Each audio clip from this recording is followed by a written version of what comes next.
If you've seen my sunflower granny square blanket and have been wanting to make your own, then this video is going to show you how I connected each of the squares together. So this is kind of a compilation video of different portions of me connecting the squares, and I'm going to talk through what I learned along the way. So I believe this is called a flat slip stitch, and how I'm connecting these squares is by taking a loop and pulling a new loop through the back part of each of the stitches on two different granny squares. So you can see here I'm taking the white yarn, pulling it through the back two stitches, parts of the stitches, and then pulling that loop up through there and through the last loop. Now, I found this a pretty easy way to connect the squares together. Really, the trickiest part is just making sure that your squares are lined up. So every time you add a new one, make sure that those corners are lined up with the corner of the other granny square, and then kind of just work your way down along the side. As you can see, I kind of started in the middle of the blanket and connected a few squares together and then kept working my way around. One of the things I learned during this process that this is probably not the most efficient way to do it, but I'll talk more about that later. Here I'm coming to a corner, and it took me a couple tries, but I had to put the yarn through the other granny square and then back through the loops of the other border just to make sure that there wasn't any gapping. And feel free to watch that over, but honestly, I think I did every corner differently, because here I came to another corner and I just simply went through the center of that border and then kind of turned the corner and went straight up the other side of the granny squares.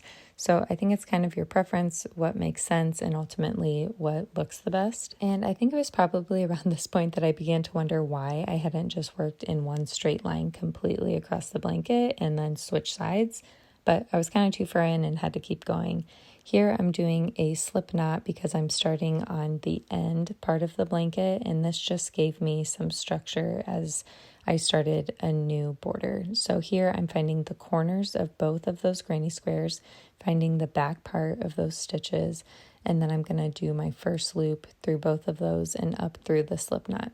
So this just secures it, and then I work forward in the same way I have been doing the border. Here I'm working across a part of the blanket that I have already done some border on, and so I'm just moving my yarn simply ahead of the direction that I'm working, and this is just for simplicity. And then I'm going to keep working, and once I get to this next border, this time I actually just go straight across the border. So I kind of take my loop, go over the border completely, and then pick up a new loop on the other side with the new granny squares. You can see here that I had a hard time getting that loop to come through, so I'm actually pulling the yarn up from the bottom up and just pulling it through that back part of the loop on the one granny square, through the back part of the loop on the other one, and then up through that loop of the border.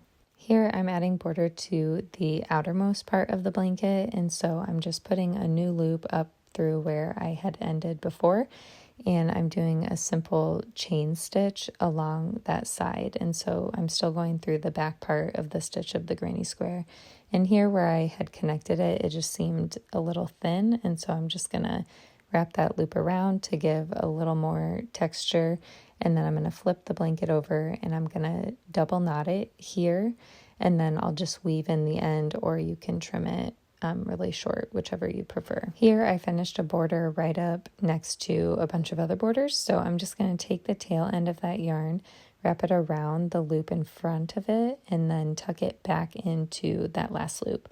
And so this kind of makes a faux stitch and really makes it look seamless. And then I'm going to do the same thing on the back again to secure it with a double knot and weave in the end. At this point I had made a lot of progress and was getting really close to finishing the blanket. So this is another part where I had to start a new border on the edge of the blanket, and so I'm just pulling my yarn up into the pathway that I'm going to be working. And this was my final granny square. I was so excited to almost be done, and this was my final stitch on my final part of the border. So I pulled that tail of the yarn through, and then I'm going to tuck it under and around that stitch that's right in front of where I was working, and then put the tail back through that stitch that I had just come from. And so this really makes the faux stitch and makes it look really seamless. And I'm just going to flip the blanket over, double knot it, and weave in the end. And here's the finished final blanket. I am in love with how it turned out. To be honest with you, I was very skeptical about this stitch because it was so bold and I didn't know if I was going to like how much attention it drew to itself.